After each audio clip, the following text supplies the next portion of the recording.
Time to meet the men from the Ministry.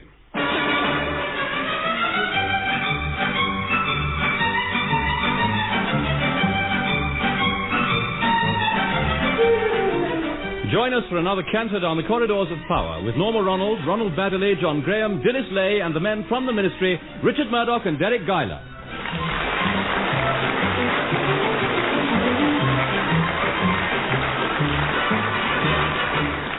In their office, high above Whitehall, the General Assistance Department grapple constantly with the problems of modern government. Some of their methods may occasionally seem baffling, but whatever they do, there's usually a good explanation. Excuse my asking, too, but why are you putting hot buttered toast and a saucer of tea on the window ledge? That's for the pigeons. I thought I'd give them a treat. Oh, the pigeons won't drink that. Huh? Now, there's no sugar in it. That fat one's always first on the window ledge. Ah, yes, he's a very good customer. Decides what he wants and leaves a deposit. 10 mixed tea again. Ah, thank you, Mildred. You're not feeding the pigeons, are you? I know the Permanent Under-Secretary has forbidden it, but yes, we are feeding the pigeons. Sir Gregory won't catch us, Mildred. He's never in till 12. Normally, old Roger at the Home Office feeds them, but he's on leave. Oh, is he? Yes, he's gone skiing in Malta. Skiing in Malta? They don't have snow there. That's why he chose it. He hates the cold. Anyway, while he's away, we promised we'd put out food and water. Rudge is devoted to the pigeons, Mildred. It's all in these notes he's left us. Oh, he knows their habits, you see. Yeah, see here he's written, look, keep an eye on the molting one. This flies very fast, but can hover or drop like a stone and still land safely. All it needs is plenty of water. This goes at an amazing rate. Well, if I were you, sir, I'd close the window. They've had their breakfast now, and Sir Gregory has been getting here earlier lately. You may be right. We're in enough trouble with Sir Gregory already, thanks to Mr. Lamb's blunder on that RAF job. It wasn't a serious one, just a slight mix-up in our orders. Your orders, too. With the result that they flooded the airport lounge with wet cement and laid Wilton carpet on the runways. It's not only that, sir. Sir Gregory's very upset about this lost equipment. As he says, lots of offices lose papers and files, but there aren't many lose a typewriter. Well, it never worked anyway. But the point is it's disappeared, and so's the duplicating machine. Yes, I missed that. I used it to press my trousers. Well, we're definitely out of favour with Sir Gregory. Though I must say he doesn't seem to shout at us like he used to. He gives me strange looks instead. That's true. Almost as if he knows something that we don't. I wonder what the old Gorgon's up to. Look out, here he is. Oh, good morning, Sir Gorgon. Sir Gregory. How nice to see you, sir. My word, you're smiling. I always smile first thing in the morning. Get it over with. Yes, well, what can we do for you, sir? There's nothing you can do for me, Lennox Brown. Just get on with your work, and you, Lamb, if you've got any. The house foreman and I have some things to do in your office. Do, gents. Right, Sir Gregory, where do we start? Oh, over here, Mr. Moon. Bring your tape measure, will you, and the plans. Yes, sir. Now, just measure this area by the window. Disregard Mr. Lennox Brown's desk, of course. That won't be here. Make a nice bit of space, that will. Mr. Gregory, did you say my desk won't be here? Oh, don't interrupt, Lennox Brown. We're rather busy. Yes, but... now, you build my cocktail cabinet here, Mr. Moon, and then we can put a divan on that side of the room. Where this other desk is. Oh, yes, that'll be gone, too. And we'll have proper carpet there instead of that coconut matting. That's my desk, Sir Gregory. Yes, just step aside, will you? Mr. Moon wants to measure this bit. Now, all these filing cabinets will go, of course. Oh, you leave it to me, sir. We'll make it nice and cosy for you. Will these gents be moving to another office? Another office? Oh, dear me, no. They'll be moving out. I understand, sir. Well, I don't. Oh, do be quiet, Lamb. Yeah, that'll be all in, Mr. Moon. We can go now. After you. Thank you, sir. Bye, gents, and good luck wherever you're going. Sir Gregory, please, what's happening? It sounds as if you're getting rid of us. Suffice it to say, there's an efficiency expert coming to inspect all departments. Well, we're all right. There's no efficiency here.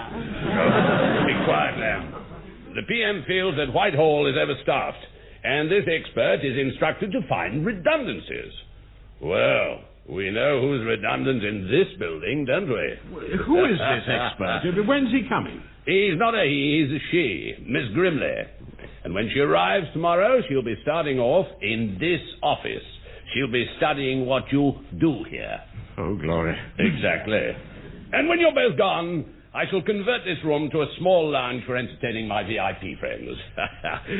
Good day to you, gentlemen. It's unspeakable, too. Yes. Threatening us with redundancy. We worked jolly hard in this office. Yes, I remember.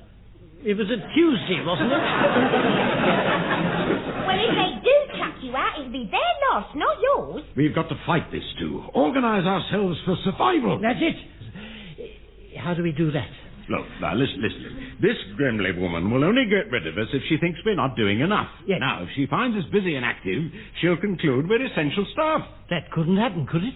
It's up to us to make it happen. And we've just one day to get things organized.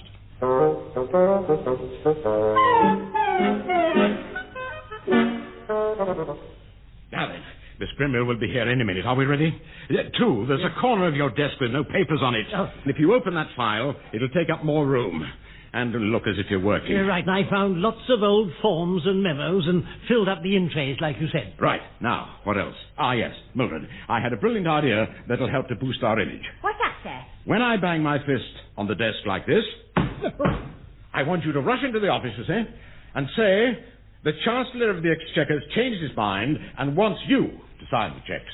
What checks are these ones? There aren't any checks. Oh. It's just to make Miss Grimley think we're working alongside the Chancellor. Yes. Now, will you rehearse that, Mildred? Oh, yes, sir. When you bang on the desk, Yes. I'll come belting in and say, the Chancellor of the Exchequer's changed his mind and wants you to sign the cheque. Good. Off you go then, and try to look busy in the outer office.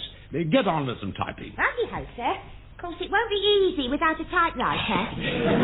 Don't fuss, Mildred. Just mime it and hope Miss Grimley doesn't see. Yes, sir. Yes. The Chancellor of the Exchequer's changed his mind. Have we got time to feed the pigeons? No! Good heavens, Stu. That's just the sort of thing an efficiency expert would jump on. Get Rudge's notes off the windowsill, will you? I hope she doesn't stay long. I can imagine what she's like. One of those ministry dragons with Harris tweed knickers. Miss Grimley, dear sir. Good morning. Mr. Lennox Brown, I take it? Oh, yes, madam. Yes. You seem surprised to see me, gentlemen. Well, I must confess, dear lady, we expected something of a battle axe, not a charming young lady like yourself. Oh, one doesn't have to be a battle axe to spot when people are redundant. Now then, Mr. Lamb, may I scrutinize your projects? I want to see what work you're doing. There seems to be rather a lot. This in tray is overflowing. Oh, yes, the pressure's pretty fierce, you know, but we don't spare ourselves. What is this file on top marked urgent memos from the Prime Minister? Ah, that's a file full of urgent memos from the Prime Minister. But the first one is signed Lloyd George. Lloyd George. Yes. Well, they get rather behind in Downing Street. Yes. We are helping them to try to catch up. This next document is headed Plans for the State Visit of the Kaiser. Is all your work so antiquated? Oh, dear me, no. We are vitally concerned with building a modern Britain. Our advice is sought at the highest levels. They look to us for vision, for judgment. We have to be prepared for the unexpected. Excuse me, sir. Oh, yes, Mildred, what is it? Yes, sir. Well, is it a message? Yes, sir. A message, yes. The Chancellor of the Exchequer... Yes, go on, Mildred. The Chancellor of the Exchequer's gone out of his mind and wants you to change your sex. What? No, wait a minute, I've got it wrong. The Chancellor of the Exchequer's half a mind to check that you changed your socks. Oh, Laurie. Is your secretary mentally unstable, Mr. Lennox Brown? Yes. Well, I mean, that's to say not normally. No. But, I mean, we've all been overworking lately. Mildred, you better go and have a lie down. Pardon me, I'm sure. You say you've been overworking, gentlemen, but there doesn't seem much to show for it. What are these papers here on the windowsill? Oh, those. I shouldn't bother with those, Miss Grimley. Good grief, I told you to put those away, too. Oh? Why would they have to be hidden? Top secret, you see. Yes. A job we've been doing for, for the RAF. Let me see what it's all about. Keep an eye on the molting one. This flies very fast, but can hover or drop like a stone and still land safely.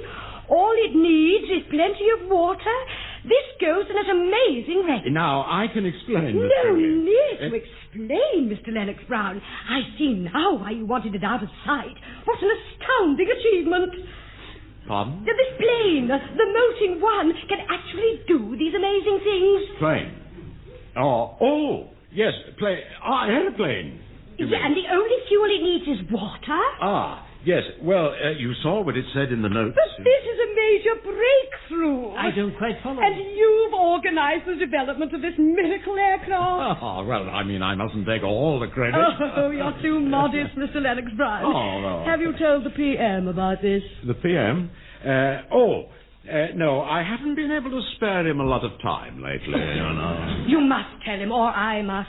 Just a moment, Miss Quigley. Now, we mustn't be too hasty. You mean there are still tests and demonstrations to be carried out? Yes, exactly. Yes, there are still tests and demonstrations to be carried out. Sure, yes. you're right to be cautious, Mr. Lennox Brown. Nevertheless, I'm going over to the Ministry of Defence. They at least should be told about Molting One. Oh, it's a miracle plane. There's no other word for it. Oh, dear me. We seem to have started something. I couldn't quite grasp what she was on about. Was she cross about the pigeons or not?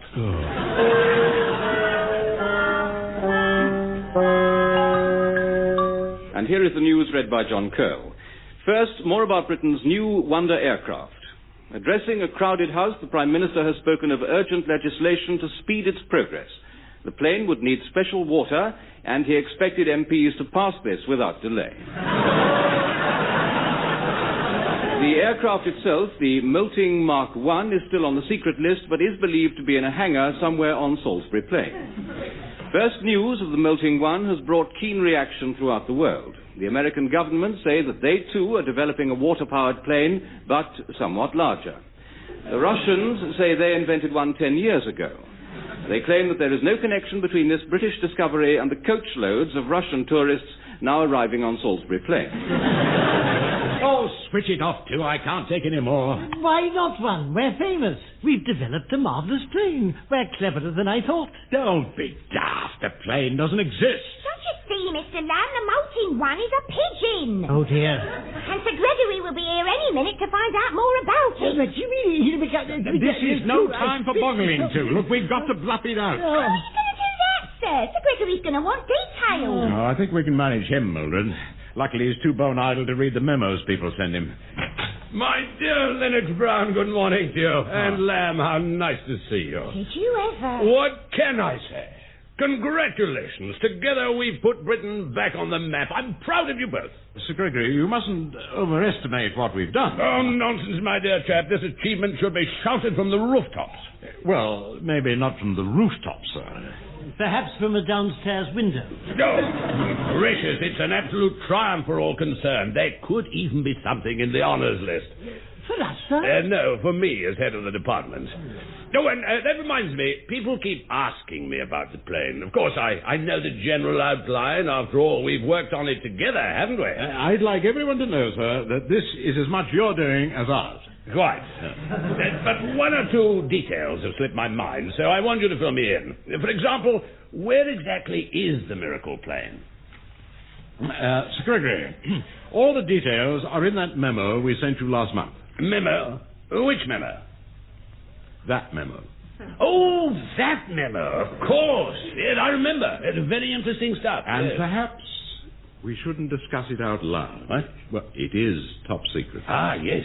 Keep it under our hats, what? Yes. Well, I leave you to handle the technical side. After all, Molting One is your pigeon. Good show, both of you. Excellent. Well done, man. You handled that beautifully. Well, basically, it's just a case of my being smarter than his, see? Oh, I forgot to ask you.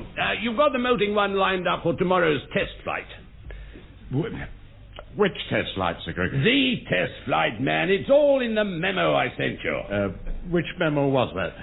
That memo. Oh, that memo, yes. It's a vital occasion for all of us. Make sure it goes all smoothly. Mildred, have we had a memo from Sir Gregory? Yes, sir. You were using it as a bookmark. Ah, of course. Yes, it'll be in my library book, the one on psychology. Here it is. Into the unknown, the mind of a civil servant. What does the memo say? The Prime Minister and Service Chief Yes. will assemble on Salisbury Plain at 1300 hours on the 24th to see the molting one fly past. Fly past? With people watching? Mr. Lamb, Chief. Dip his head in the fire bucket later. Right now, we've got to think fast.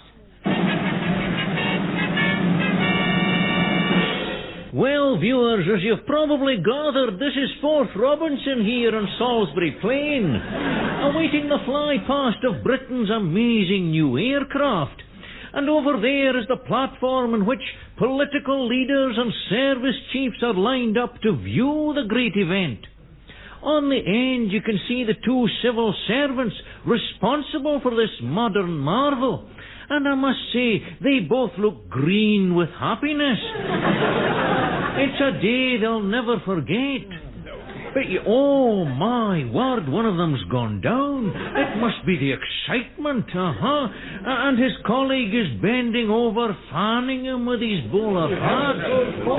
Stand back, please. My junior colleague will be all right. He just needs air. Pull yourself together, too. But run, all these people waiting for a plane that doesn't exist. Be quiet and leave this to me. I'm reading a book on psychology now. Just keep calm, and we'll get away with it. Come along, Lennox Brown. It's almost 1300 hours. The plane's due any minute. 1300 hours, Pitkin? Yes, Brigadier. 1 o'clock. Well, why can't you say so? Speak English, man. Stand by, everyone. Sir Gregory, you must be very proud of Mr. Lennox Brown. He has such authority. Yes, Miss Grimley. I've trained him well. Now then, everyone, please keep your binoculars trained on the southwest. Southwest? Where the devil's the southwest? Wait for it. There! What did you think of it? What did we think of it? I beg your pardon. You realize, of course, that the molting Mark I flies very fast. I mean, so fast that it will have been visible only to those with a very quick eye and an exceptionally agile brain. Oh, I saw it, Lennox Brown. Yes, it was perfectly clear to me. Oh, yes, and I spotted it at once, yes. I want you to speak to a press conference next week. The papers are anxious to see you. Naturally, sir. Of course, I shall be happy to oblige. Will we get free drinks and salted peanuts? There's no need for you to be there, too. Miss Grimley will come as my right-hand man.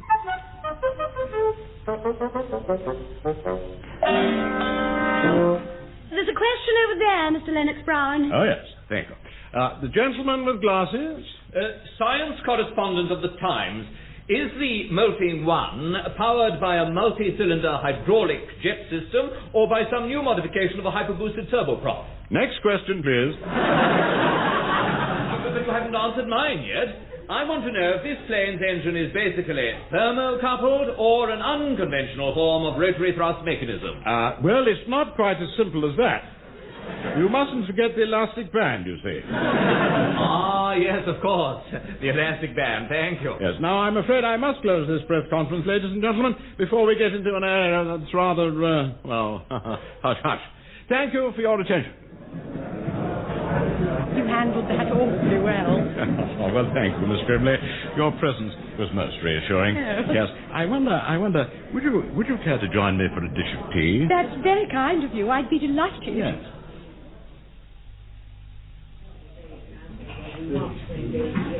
It's rather a roguish little seed cake, isn't it? I say, do I have to go on calling you Mr. Lennox Brown?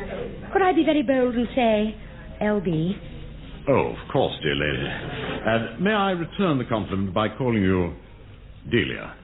Well, if you like, but my name's Celia. How perfect. We have a rather special rapport, haven't we? Of course, I've always preferred older men. How fortunate that we met at this time. It's the oldest I've ever been.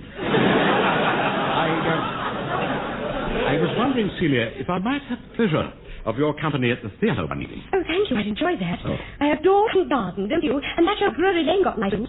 Yes. Actually, my bank manager's on me to Amateur Opera Society. They're doing South Pacific in the town hall.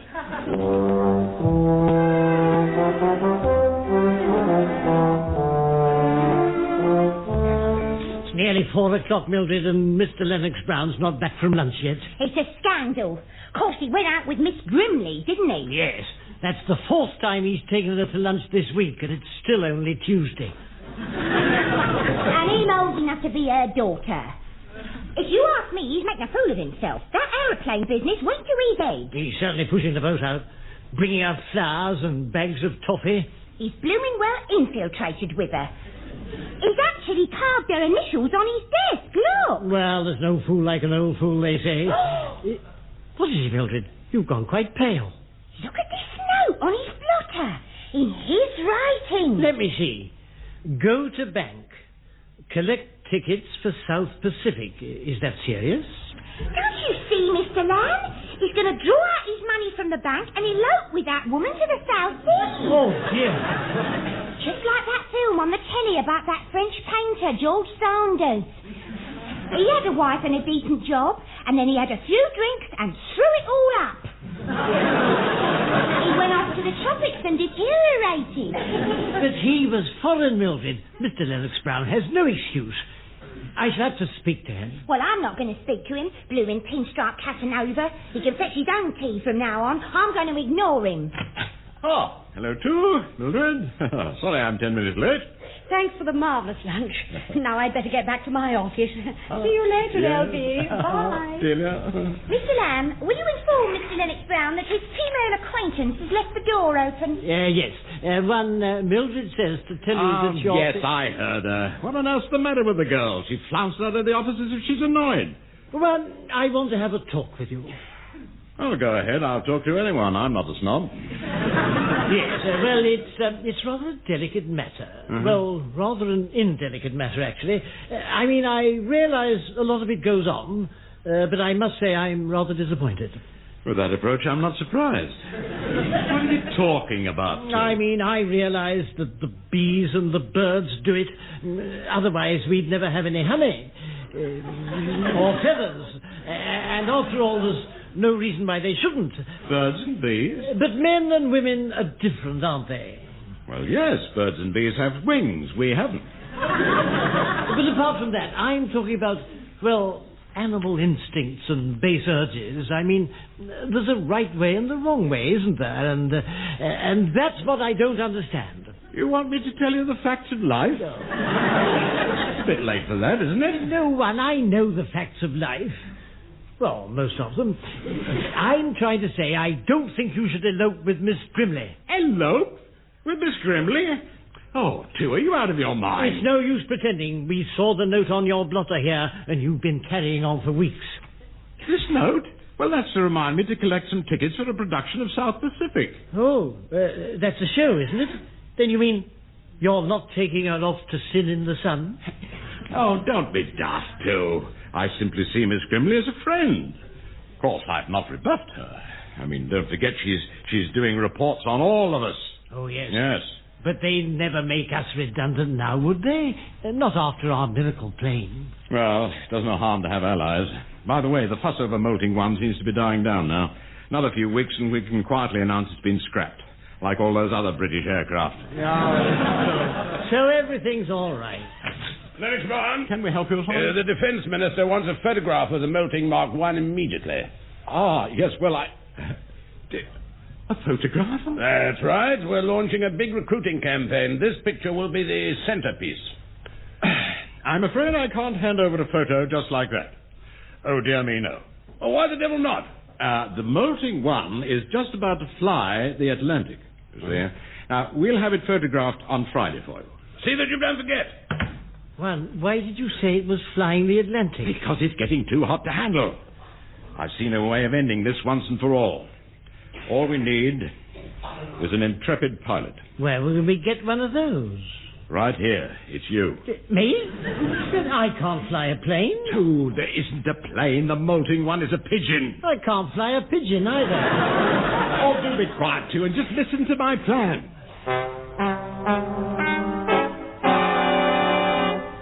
And here is the news read by John Curl. Britain's new prototype aircraft, the Molting One, has crashed into the Atlantic. No trace of the wreckage has yet been found, but the civilian test pilot, Mr. Richard Lamb, is safe. His rubber dinghy drifted ashore near Land's End, and he was helped out by a colleague, Mr. Lennox Brown, who happened to be fishing off the beach. Mr. Lennox Brown later said there was no chance of the Molting One being rebuilt as the blueprints were aboard when it crashed. How How could it have happened? I think the plane was overloaded, Sir Gregory. A lot of our equipment was on board.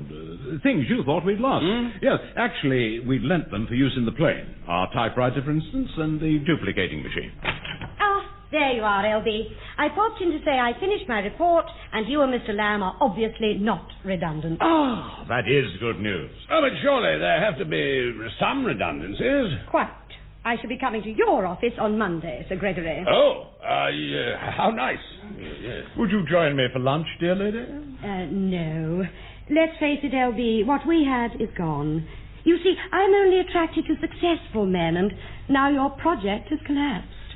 I understand. There's only one man for me now.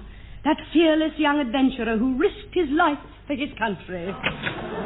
Forgive the cricket flannels, but my trousers still aren't dry. And here he is, the man of the moment, my hero. What? Pritchard, you brave fool. Miss Grimley, what are you doing? Put me down. Let me go.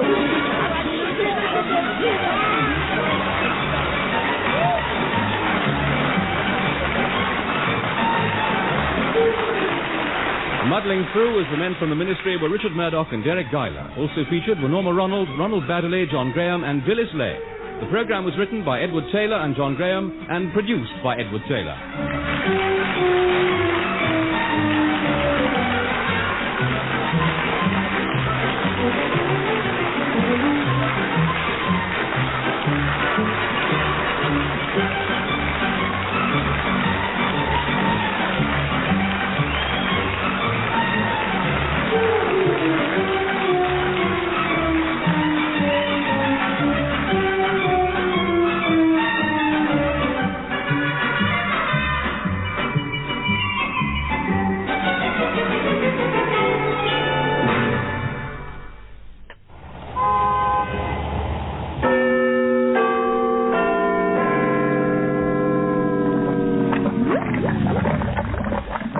Time to meet the men from the Ministry.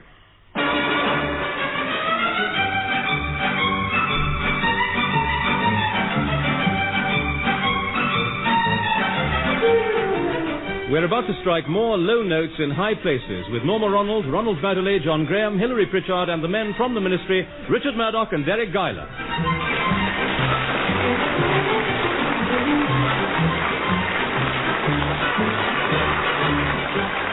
It's a busy life in the General Assistant's office, a constant round of problems, decisions, experiment and effort. But in the end, there's the feeling of achievement. Something attempted, something done, has earned a night's repose. Well, too, you've done a good day's work. Thank you, Ron. I must say it hasn't been easy. Breaking new ground, probing beneath the surface. Never mind, it was worth it. I've never seen our window boxes looking so neat. The whole of Whitehall's gone window box mad this year. Yes. They've got some remarkable creepers at the Foreign Office. No doubt the Arts Council will have their usual display of pansies. I believe the Minister of Welsh Affairs has a leak in his window box. Two, these things that you've planted are lobelia and fuchsia, aren't they? No, I was going to send off for some of those, but then I found I couldn't spell them, so I ordered tulips. Oh, I see. Well, you've got some bulbs left over. Perhaps we could plant them in the office. It would need somewhere very quiet, where they won't be disturbed. Yeah, well, let's get some earth and plant a few in my in-tray.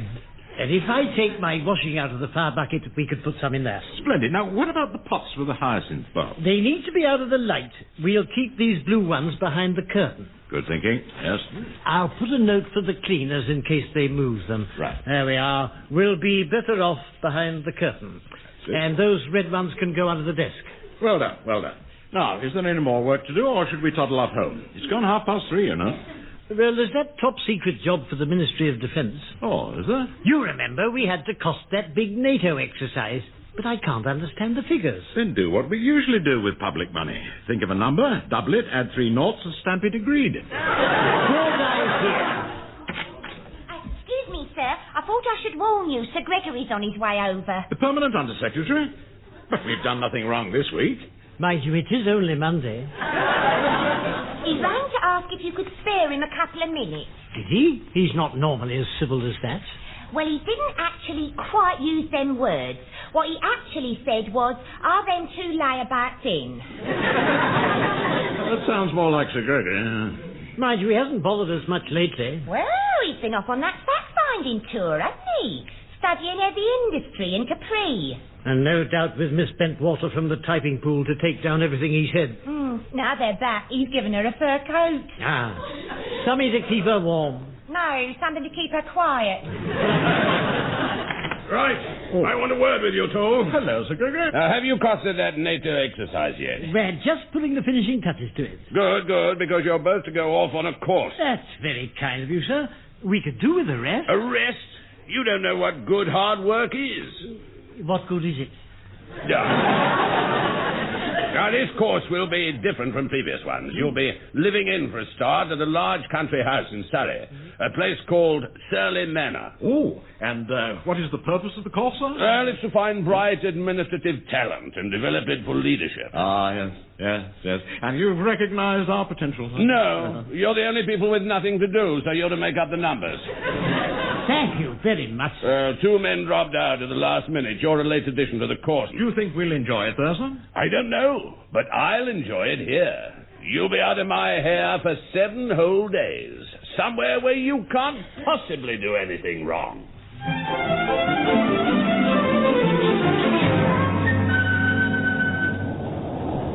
Oh, look at the time, too. Do you realize we're 7 hours late? That's a splendid start to a leadership course. Anyone can make a mistake. I certainly made a mistake. I should never have allowed you to navigate in the first place. Well, all those maps in the car. How was I to know I was looking at the map of France? Now, what's round this bend? A T-junction. Now, which way do we go? Left? Right. Right. No, left. I mean, you were right. What a rude gesture. We didn't ask him to drive into the hedge. I think he called you a road hog. You should have called him a hedgehog. Oh, dear me. Well, now then, wait a minute. This is Oaf Lane, yes. And that, the sign says Surrey Hall. Well, we're here at last. Thank heavens for that. Funny, I thought Sir Gregory said Surrey Manor. Oh, well, I expect they use both names. Anyway, we haven't time to check, thanks to your bungling. Right, well, let's go in and see. Now, straighten your tie, too. Ready, are we? Everybody seated? Good evening, everyone, and welcome to Surrey Hall Health Hydro. My name, by the way, is Hale, and this is my colleague, Mr. Harty. We shall be looking after you and trying to make your stay as beneficial as possible. While you're here, you'll be devoting your time to meditation, contemplation, yoga, rejuvenating exercises, and starvation. I would just ask you not to exercise in the nude on the East Lawn. There's a civil service course next door at Surrey Manor, and we wouldn't want them peering at our calisthenics. Good evening. My name's Lennox Brown, and this is Pritchard Laye. We're here for the course. Oh, yes? We're sorry we're late, but I took the wrong map, and he took the wrong turning, and he wished he hadn't done it in the first place. And this lorry driver got awfully annoyed just after we'd gone round the bend. My junior colleague is trying to say that we're a late addition to the course. Oh, that would explain why your names are not on my list. Obviously, a delay in the post. Yes. Well, not to worry. You're very welcome. Very. Thank you very much. That's very kind of you. Yes, not at all. Now, ladies and gentlemen, I want you all to be in bed by 8. You have a strenuous day tomorrow. Don't we get anything to eat? I fancy a nice thick steak. Oh, well, you won't get one here, I'm afraid. And the evening snack's already been taken. Why don't you try a little yoga before you turn in? Better than nothing, I suppose. Have you got strawberry flavour? I'm sorry. So am I, my dear sir. Oh, come along, too. You've made enough trouble for one day. Get to bed like the man said.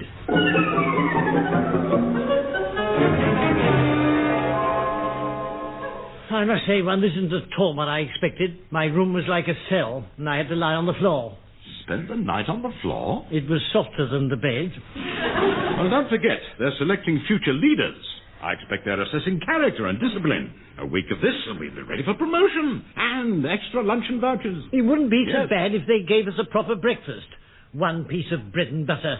And that was as thin as a paper doily. Oh, don't be daft, too. That was a paper doily. Your breakfast was on the plate. A slice of lemon and a hazelnut. I thought that was the pattern on the dish. Oh, Good morning, gentlemen. I'd like you to join the others downstairs. We're going to have an hour's contemplation. Contemplation? Well, you know the sort of thing, too. Just sitting staring into space, keeping the mind blank. Oh, well, I suppose it's better than doing nothing. Actually, Mr. Hale, you'll find we're quite skilled, you know, in the art of contemplation. But, of course, contemplation has to be augmented by physical effort. Oh. Now, I've brought a tight list of exercises you must carry out each day. Oh, exercise 1, the handstand. This looks rather tricky. Well, it's just standing on the hands with the feet in the air so the blood rushes to your head. Does marvels for the brain. What, a head full of foot blood?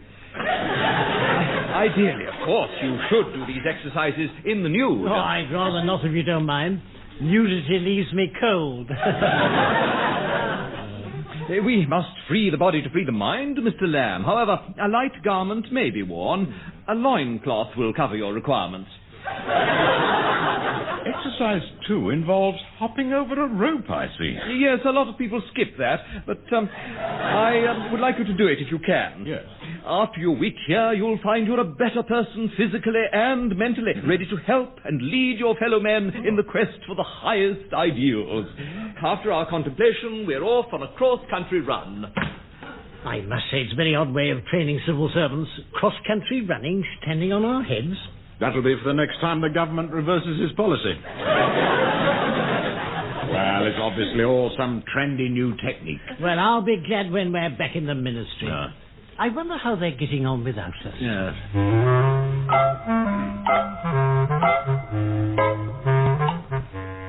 Good morning, Lord Stilton. Do come in, sir. And what can I do for you? Oh, thank you. I'll have a large one and just a dash of soda. You don't seem very busy, Pritchard. Yeah, I was just snatching a break, sir. Having a read, as a matter of fact. Oh, yes. This magazine bell on the cover. And no cover on the cover. No, sir, not. Calling Wyatt on this. Possibly my secretary is funny woman, yes. No, I have been reading that book you lent me, Vipers in Our Bosom. Oh, yes, the one about spies and defectors in government circles. That's right, sir. Oh, your drink. Oh, thank you. A fascinating book, what? Shows there are traitors everywhere. Yes. Let me have the book back as soon as you finish, will you? The PM's very keen to read it. Very good, sir. If I get the end by Friday, I'll leave it on my desk here so you can collect it on Monday. I shan't be in till Wednesday. I'm taking a long weekend. Oh, lucky fella. Well, a working weekend, of course. I find I work better in the country where I can get some peace. I've just bought this cottage in Sussex, and I take my papers down there. Oh, very commendable, very commendable. I may get a girl from the typing pool to come down and handle my memos. There's one who often helps me out when I need it. Hello, Pipkin here. Sybil Tanner speaking. I'm running the civil service course at Surley Manor. Ah, you're Miss Tanner from Surley Manor. You nominated 2 executives, Lennox Brown and Lamb, as a late addition to the course. We're wondering why they haven't arrived. They were due 2 days ago. Haven't arrived? Well, that's odd. They left here. I know. I had an extra brandy to celebrate. Well, perhaps you'd be kind enough to let me know what's happened to them. Certainly, madam. I'll ring you back. Goodbye. Lennox Brown and Lamb haven't turned up for that course at Surley Manor. That's strange. I'd better go along to their office and see if the secretary knows anything. Yes, well, I'll come with you, Pritchard. We must get to the bottom of this. I can't understand it at all. Hello, there's no one here. Well, curiouser and curiouser. I hope they haven't defected to the east, what? No chance of that, sir. Not Lennox Brown and Lamb. You're convinced of their loyalty? No, sir. They haven't got the brains. Just a minute, Pitkin. There's a note on the table. Good Lord, man. Look at this. We'll be better off behind the curtain. Good grief, they have defected. They're fleeing behind the Iron Curtain. And it seems to be signed, Reds under the desk. Oh, they've been quite blatant about it. I should have guessed, of course. All the signs were there. Lamb wore a Cossack hat last winter. Oh, Sir Gregory, I'm Lord Stilton. You're late, Miss Muffin. Oh, I'm sorry, Sir Gregory, I overslept. Indeed. You sleep at home as well. Miss Melvin, Mr. Lennox Brown and Mr. Lamb have disappeared. They haven't turned up at their course. Oh. It's a very serious matter. What was their attitude like in the last few days before they left? Yes, were they behaving strangely? Yes, sir. Everything was just as usual. They were busy with the plans for the NATO exercise. The NATO exercise? Great heavens, it's worse than I thought. They had the NATO plans, and they saw the chance to make a break for it. Just like that other pair. The Foreign Office sent them to Paris, and they quietly diverted to Moscow. You are? Miss Merton, we have reason to believe that Lamb and Lennox Brown have gone over to the other side. You mean joined the Young Liberals? No, damn it, they've defected. Fled behind the Iron Curtain. Oh, be quiet, child.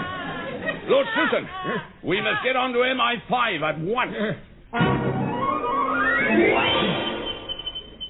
I can't take much more of this one. If I don't get a square meal soon, my stomach will forget what to do. Stop fussing, too. It's just as bad for me. It isn't. You ate half my lunch when I wasn't looking. I was merely trying to help. I thought 2 grapes might be too much for you.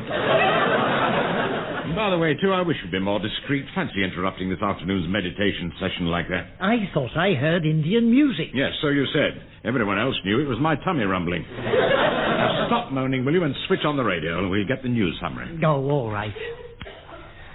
Meanwhile, the search continues for 2 civil servants who are thought to have defected with vital military secrets. Their names have so far been withheld, but it's feared there's a danger of plans for the forthcoming NATO exercise being leaked to a foreign power. Tight security is being observed on the whole case, and a government spokesman, who refused to give his name, said he had nothing to say. He later declined to confirm this. There'll be more news at 7 o'clock. Did you hear that, too? 2 civil servants have defected. I wonder who it is. Just a minute. He said they were after the NATO plans. They're the ones in our office, aren't they? Well, where did you leave them? Don't worry, One. I put them in the safe next to your plimsolls. They'll be all right there. They won't be all right there. There's no door on our safe. That's the point. Look, we must get back to London at once. First thing tomorrow, we'll get to the office and make sure those plans are still there. But tomorrow's Saturday, One. I don't like going to the office on weekdays. I couldn't go on a Saturday. This is a national emergency. We haven't any option. And what about this course? Oh, hang the course, too. I've had enough of it anyway. Get your things together and we'll creep out under the wire.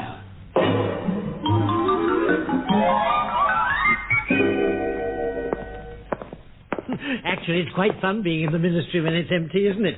There isn't a soul in the place. That's no excuse for your sliding down the banisters. I wonder you had the energy after our stay at Surley Hall. I think it's made me more agile, One. I've kept that portfolio of exercises Mr. Hale gave me. You must be a glutton for punishment. He said they'd make me a different person. Oh, in that case, keep them up. Yeah. Here we are then. Now, let's hope and pray the native stuff is still in the safe. Yes, well, it won't take long to find out. Yes, it's here, One. Just where I left it. Thank heavens for that. Now, look, I'll leave a note for Mildred. She can send it to NATO HQ first thing on Monday. Then we shan't have to worry. Good idea, One. Isn't it awful to think there are traitors at the ministry?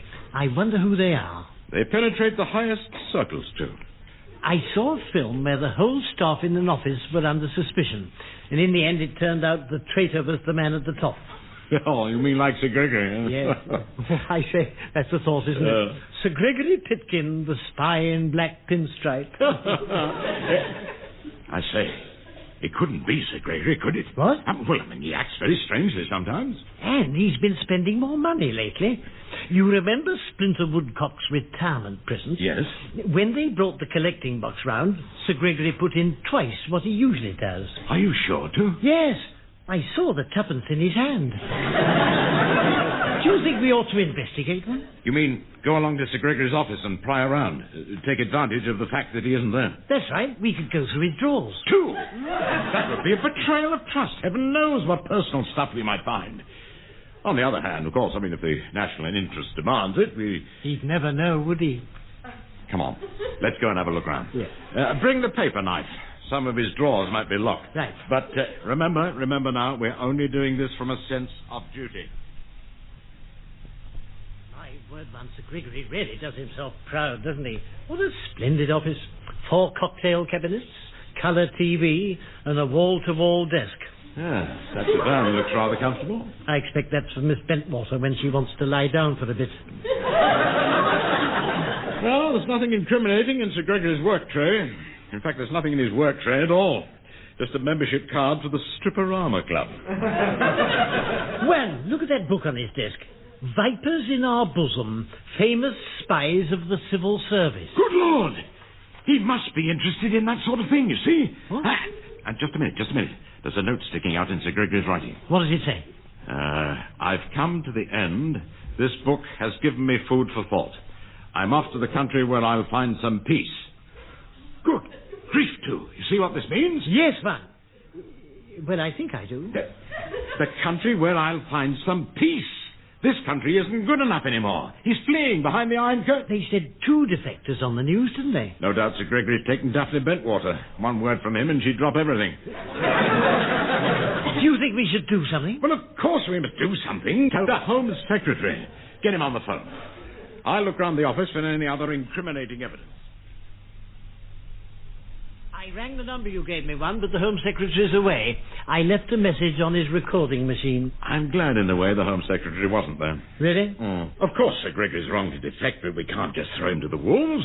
We must try and save him from himself. I mean to say, he can't be all bad. The bits I've seen look pretty awful. There may still be time to pull him back from the brink. If he hasn't yet fled the country, perhaps we can talk him out of it. But we don't know where he is. He won't be at his house in Hertfordshire. His wife's always there at weekends. Now, where's his address book? He's got a cottage somewhere in Sussex. If he's still in Britain, I'll bet he's there. Yeah, this is it. Look, I'm sure this is it. Look, The Nest, Little Groping, Sussex. Right, let's get down there at once.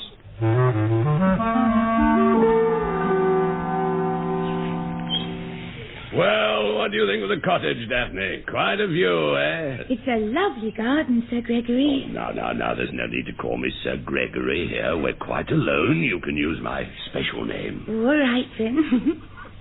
Funny. But you are naughty. Me? Well, I haven't done anything, so far. You told me to take off my clothes and come out here for a swim. But the swimming pool hasn't been built yet. Well, no sense in waiting to the last moment, is there? Well, why don't you join me in my double hammock? I had it specially made, you know. But won't it throw us together? With a bit of luck, yes. Now, come along, my dear. Up you get. That's the way. That's it. Now, just relax. Enjoy the sunshine. You know, Bunny, you look quite handsome after a few drinks. Yeah, I haven't had any drinks, my dear. No, but I have. Oh, what a witty little pixie you are, to be sure. Oh, and what a perfect afternoon. You wouldn't think Whitehall existed. The trouble and toil.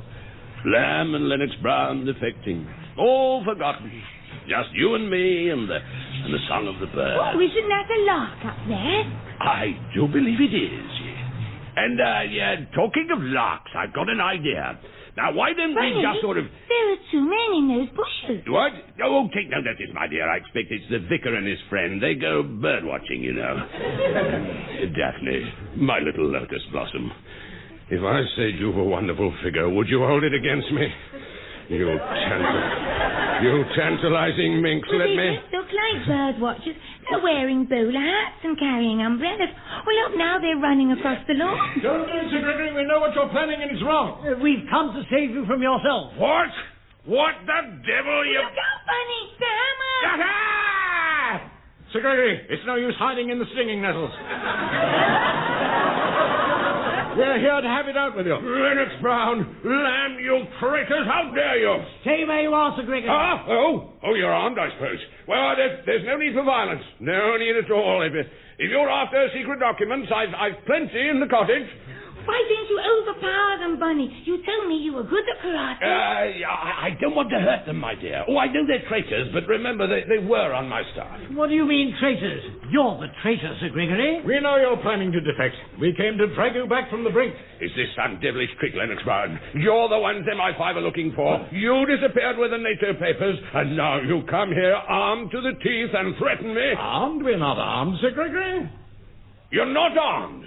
Right, that's different. Daphne, I'm going inside to phone the police. You stay here and guard these men. But suppose they get violent? That's a risk you'll have to take for the sake of the country. No, look here, Sir Gregory. Here's a pitchfork, Daphne. If they look like trying to escape, give them a prod in the national interest.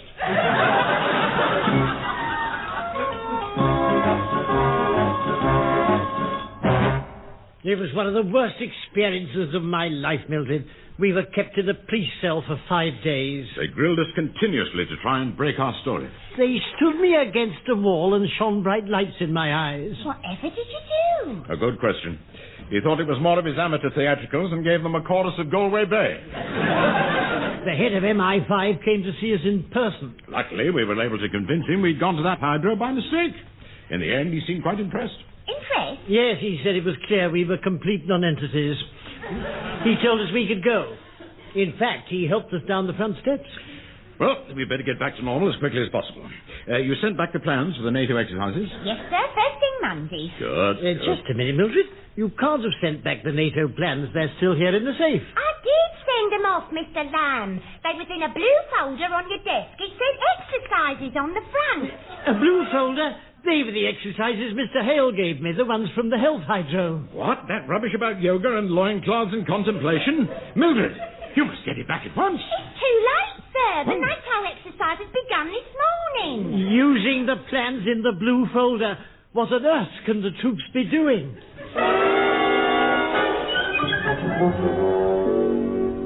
And here is the news read by John Curl. There were unusual scenes on Salisbury Plain at the start of today's NATO exercise. The Prime Minister took the salute at the opening march past and seemed surprised when the procession was led by the Royal Marines, clad only in boots and loincloth.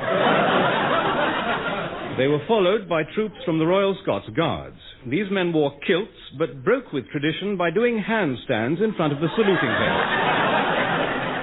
The Women's Royal Army Corps then skipped across the parade ground in the nude. The Prime Minister said he was very impressed, but he was unable to present their commanding officer with a medal as he couldn't find anywhere to pin it.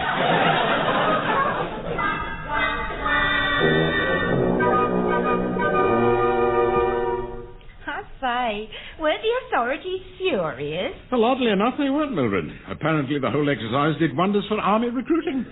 And the film of the opening ceremony is making a fortune in the West End. The Ministry of Defence may show a profit this year. Well, I never. But what I don't understand is why this should happen to Sir Gregory. It was when we thought he was a spy, you see. We rang the Home Secretary, but he was away. So we left a recorded message. He heard it when he got back on Tuesday and acted on it immediately, you see. And poor Sir Gregory copped it. He was foolish enough to resist arrest and became extremely abusive. Evening all. You can come through and visit the prisoner now. Remember, you've only got 3 minutes. Thank you, Constable. I think 1 will be enough. Here he is. Ugly brute, isn't he? I shouldn't go too near the bars. Hello, Sir Gregory. We've come to see you again. I'll leave you now, then. I can't take much more of this. I've got to get out of here. Try to relax, Sir Gregory. You've done a beautiful job on that mailbag. Have you brought it? Brought what, sir? The file, man, the file. I asked you to bring me a file. Oh, the file, yes, I remember that. I brought you this nice, strong cardboard one. It'll keep all your papers in order. Good grief, man. Not that sort of file. No, sir.